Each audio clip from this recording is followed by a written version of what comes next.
tout a été transformé par l'automobile. Entre autres, la ville de Québec, c'était pas une ville d'automobile.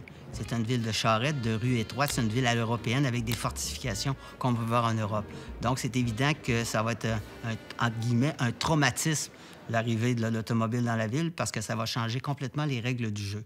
Et tout ça se produit après la Première Guerre mondiale, disons autour de 1919-1920, où vont arriver les premiers modèles de voitures. On va avoir à cette époque-là quelques milliers de voitures seulement à Québec, mais ces quelques milliers de voitures-là vont exiger, par exemple, d'élargir la côte de la montagne pour avoir accès à la Haute-Ville, d'élargir la côte d'Abraham. Donc, déjà dans les années 20, il y a déjà des urbanistes qui pensent à remodeler la ville en fonction de l'automobile. À cette époque-là, on est comme dans un climat d'anarchie complet. L'automobile arrive dans la ville, il n'y a pas de lumière, il n'y a pas de stop, on n'a pas inventé encore les premières règles de circulation. Donc, celui qui a un char, le mononcle, le médecin, l'avocat, le notaire, le ministre qui a un char, pense qu'il peut écraser tout le monde dans la ville. Donc, il y a beaucoup d'accidents.